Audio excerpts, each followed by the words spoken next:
Kuwait में एक ऐसा फैसला ले लिया गया जिससे रातों रात हजारों लोगों की जिंदगी मुश्किल में पड़ गई। यहां की सरकार ने अचानक 37,000 से ज्यादा लोगों की सिटीजनशिप छीन ली और इस फैसले का सबसे ज्यादा असर पड़ा है महिलाओं पर, खासकर उन महिलाओं पर जिन्होंने कुवैती पुरुषों से शादी करके यहां की सिटीजनशिप हासिल की थी। सुबह लोग उठे तो किसी का बैंक अकाउंट फ्रीज मिला तो किसी को मिल रही सरकारी सुविधाएं बंद पाई गईं और फिर पता चला कि उनकी तो नागरिकता ही खत्म कर दी गई है। तो क्यों एक झटके में चली गई हजारों लोगों की नागरिकता, आइए समझते हैं। कुवैत में जो हुआ उसको जरा लामा के नजरिए से समझिए।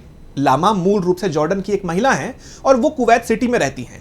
एक दिन वो शॉपिंग करने गईं और क्रेडिट कार्ड से उन्होंने पेमेंट करना चाहा, लेकिन कार्ड ने काम नहीं किया। बैंक से मालूम करने पर पता चला कि उनका बैंक अकाउंट फ्रीज है। बाद में उन्हें बताया गया कि उनकी कुवैती नागरिकता रद्द कर दी गई है। लामा अकेली नहीं है।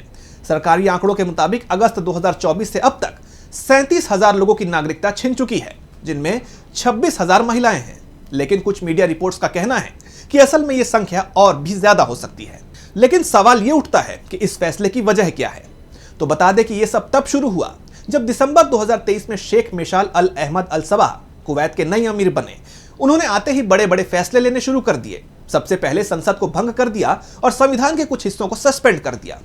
मई 2024 में अमीर ने एक बयान दिया कि कुवैत में रहने वाले 50 लाख लोगों में से सिर्फ 1/3 ही असली कुवैती हैं। उनका मानना है कि कुवैत में सिर्फ वही लोग रहने के हकदार हैं जिनका यहाँ के लोगों से खून का रिश्ता हो। इसके बाद सरकार ने उन लोगों को निशाना बनाना शुरू किया जिन्हें शादी या किसी खास वजह से नागरिकता मिली थी। खासकर 1987 के बाद शादी के जरिए नागरिकता पाने वाली 38,505 महिलाएं अब सरकार के रडार पर हैं। इसके अलावा दोहरी नागरिकता यानी डुअल सिटीजनशिप वाले लोग और यहां तक कि मशहूर हस्तियां जैसे पॉप सिंगर नेवेल और एक्टर दाऊद हुसैन भी इस कार्रवाई से नहीं बच पाए।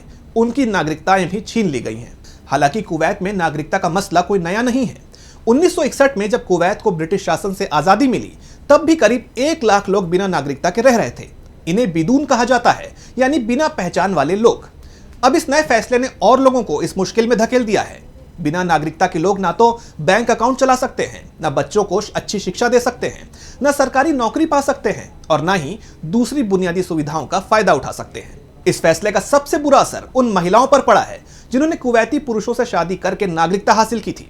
इनमें से कई महिलाएं पूरी तरह से अधिकार विहीन हो गई हैं, यानी उनके पास ना तो कोई राइट्स हैं, ना सरकारी हेल्थ सर्विसेज, ना बच्चों की स्कूलिंग और ना ही कोई सामाजिक लाभ। ये महिलाएं अब ना तो कुवैत की नागरिक रहीं और ना ही उनके पास पहले वाली नागरिकता का कोई ठोस आधार बचा है। कुवैत सरकार का दावा है कि यह कार्रवाई सिर्फ उन लोगों के खिलाफ है जिन्होंने गलत तरीके से नागरिकता हासिल की थी, लेकिन आलोचकों का कहना है कि यह मानवाधिकारों का उल्लंघन है। एमनेस्टी इंटरनेशनल ने भी इसकी आलोचना की है और कहा है कि इस कार्रवाई में कई बार राजनीतिक विरोधियों को भी निशाना बनाया जा रहा है। सरकार ने तो यहां तक कर दिया कि फर्जी नागरिकों की शिकायत के लिए एक हेल्पलाइन तक शुरू कर दी। कुवैत का यह फैसला देश में सामाजिक और राजनीतिक अस्थिरता को बढ़ा रहा है। जिन लोगों की नागरिकता छीनी है उनके लिए जिंदगी अब मुश्किल हो गई है। कई लोग अब बिना किसी पहचान के कुवैत में फंसे हुए हैं। सरकार इसे देश की सुरक्षा और अर्थव्यवस्था के लिए जरूरी बता रही है, लेकिन सवाल यह है कि क्या यह सचमुच जरूरी था और क्या इसका असर सिर्फ गैर कुवैती लोगों पर ही पड़ेगा या यह पूरे देश के माहौल को बदल देगा। कुवैत में नागरिकता का तूफान अभी थमा नहीं है और इसका असर आने वाले दिनों में और भी ज्यादा दिख सकता है।